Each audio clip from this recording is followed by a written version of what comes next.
This is UMAR AHMED for IFL TV in association with MTK Global. We're at the Garden. We're going to be back here on Saturday night for a world title challenge. I think people are sleeping on that. Gennady Golovkin bids to become a two-time world champion against Sergei Derevyanchenko, joined by Tom Loeffler. Looking forward to it, Tom? Oh, absolutely. When you got two warriors like this, two people that actually want to fight each other. This fight has been building up for a year. This will be Triple G's 7th time here at Madison Square Garden. This is where we built his career, and for him to come back here to New York, it's really become his second home. And then fighting a guy like Derevyanchenko, who gave Danny Jacobs, it was a split decision loss. So you see how close that fight was, and he's really motivated. You can tell Sergei's motivated for this fight.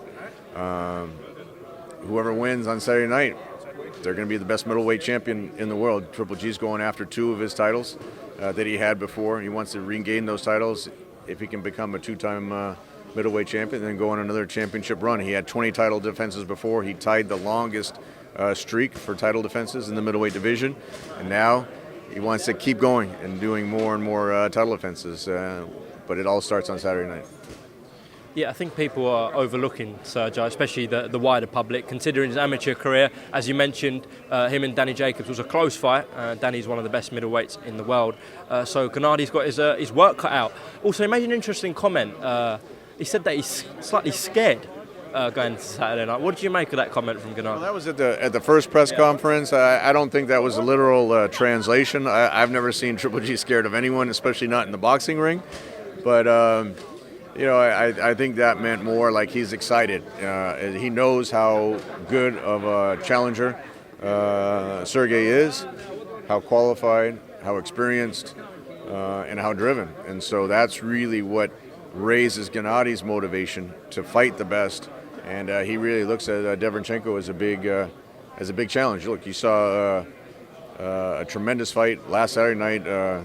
Errol Spence and Sean Porter, and Sean Porter was a big underdog to Errol Spence, and look how great that fight was. And I look at a similar thing here with Derevyanchenko, really with his will and his desire. I think he's going to come out, and that's something that we really need to, that Gennady's prepared for, and will really bring out the class of Triple G. Tom, Gennady is extremely popular in the UK. Why risk that popularity by signing with Eddie Hearn? Joking. I hope Triple G doesn't get booed in the UK like Eddie does, but look, Eddie's a good partner. I have always had a great relationship with Eddie. We did the Kell Brook fight together when Billy Joe Saunders turned down the fight, when Eubank Jr. turned down the fight. Then we wound up with Kell Brook. Eddie was able to find a solution for both Kell Brook and Triple G when we couldn't make the fight with both Billy Joe and with Eubank. So we appreciate the UK fight fans. We think they're some of the most passionate, educated fight fans in the world. Whenever Triple G comes to the UK, he always gets a tremendous reception. When we did the open workout there, we had thousands of people out there, and I think that was in Trafalgar Square. You might know better than I did, but it was really a special feeling there. Sold out the O2 Arena for the first time that he fought there. If we could have gotten Carl Froch in the ring, they probably would have sold out Wembley Stadium. So if Carl's watching and is considering coming back, I always told Eddie we'd pay for the new nose after the fight, because that was one of the reasons why Eddie said he didn't want to come into the fight. But look, we respect Carl and everything that he's accomplished. But it's the UK has great fighters, great fans, and they're great. Great promoters. So we're looking forward to, if we ever come back there in the future, if there's a huge fight, Vladimir fought AJ there at Wembley Stadium. If there's a mega fight that we could do with Triple G over in the UK, I know Eddie would be a tremendous partner for that. Tom, DAZN's schedule, as was talked about in the press conference, till December is quite incredible when you look at it on paper. However, it is very recent. I think it's a year old in terms of boxing. It's a new streaming service. Was there any consideration, or did you take into the risks into account about Gennady coming on this platform, that he might not, at the moment, get the viewership he deserves just because it is a new streaming service within the sport?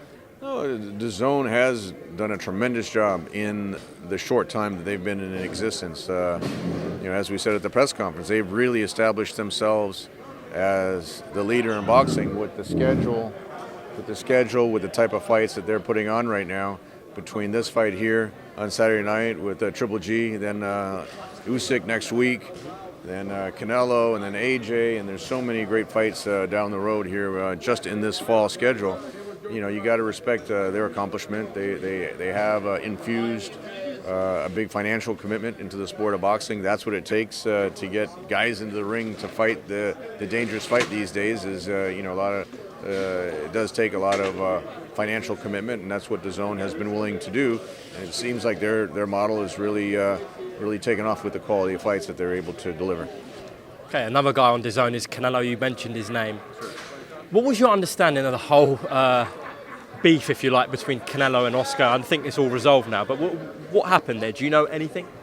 That's between Canelo and Oscar. You know, I can't really comment on that. I know we did do two fights with Canelo. We were able to do that. It wasn't easy. It was a tough negotiation, but we got it over the finish line for those first two fights. We had to make a lot of concessions just to get Canelo in the ring, but you know, those were tremendous fights. Those did over a million pay-per-view buys back then when both were fighting on pay-per-view.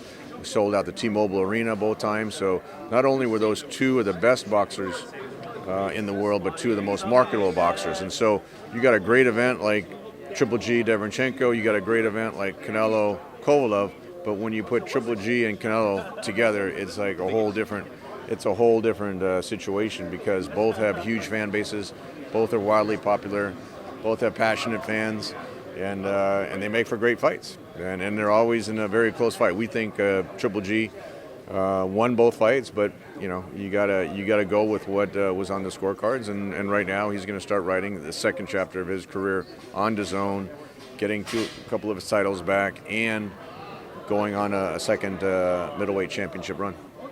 From what I can read on Twitter and on social media, fans are calling for that third fight. Now, Canelo's come out recently and said that he doesn't need the trilogy with Gennady. It's not going to happen as of yet. Your reaction kind of to Canelo's comment?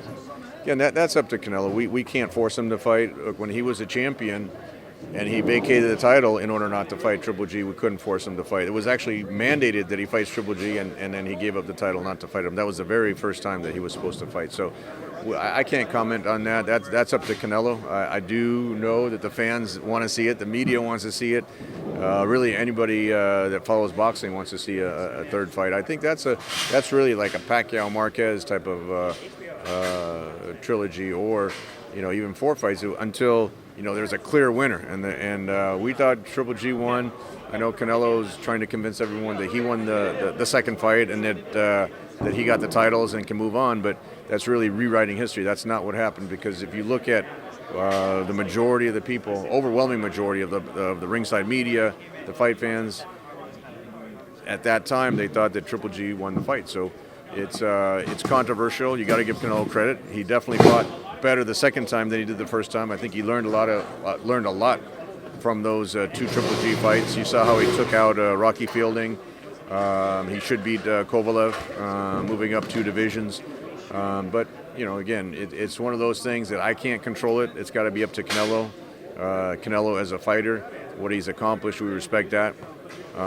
If Triple G is successful here on Saturday night, if Canelo is successful against Kovalev, then next year there's no reason why they shouldn't fight. But again, that's really not a question for me, because we would have made that fight back in September. That's really a question for Canelo. Yeah, and Oscar, I suppose. Just before we close off, probably for Canelo. I think Oscar wanted to do the fight too. Just before closing off, a few other names that if the Canelo fight doesn't happen, you've got Billy Joe Saunders, just signed with Matchroom, Demetrius Andrade obviously holds a title at 60, and Callum Smith if Gennady moves up to 68. We'll start off with Billy Joe. What do you make of him moving to Matchroom? Is that a fight now that's closer between him and Gennady? Look, that's a fight that really should have been made a long time ago. That was the only middleweight title that Gennady was missing, and it was so elusive. When Triple G wanted to come to the UK and fight Billy Joe, we couldn't make that fight happen. Billy Joe did agree to go to Kazakhstan, but because of the dates from the Kazakh TV and then the UK TV didn't line up according to what Frank needed to do on the UK TV, then that fight wasn't able to happen. Now that he's with Eddie and he's going to be fighting on DAZN, maybe that fight can happen. So, look, Billy, I think, is one of the slickest, one of the most talented guys when he's in shape, when he's motivated. He's got a lot of very similarities to Tyson Fury, where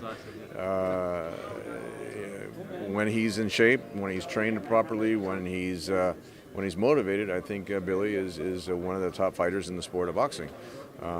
So that if we can make that fight at some point, that's a fight that has been talked about for a long time, and that'd be one that would be great to make finally. Callum Smith at 68. Would Gennady be interested in that? That's a great fight. You gotta respect what Callum Smith has accomplished. That would be a huge fight in the UK. So I think all those fights that you mentioned are big fights. Jacobs rematch is there. Jacobs rematch is there. That one was more of a decisive victory where he had knocked down Danny. But look, Danny's a great fighter, so you can't take anything away from him. I hear he's supposed to fight again in December, so we'll see how he does there. But Callum Smith in the UK, Billy Joe Saunders, both those fights are great fights. I could speculate a lot. Even on a Canelo fight, I could speculate. But right now, he's committed to fighting Deverenchenko on Saturday night here at Madison Square Garden on DAZN, and that'll be the first step. After that, we'll sit down with the team and see what opportunities are out there for him. Well, after the big drama show on Saturday night, I'm sure we'll catch up and we'll speak about the future. Tom Loeffler, thanks for your time on IFL. Is there anything you want to add?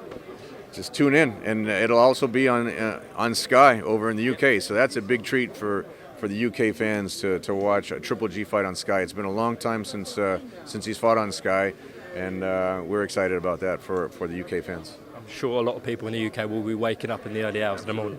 Cheers, Tom. Thank you. Cheers.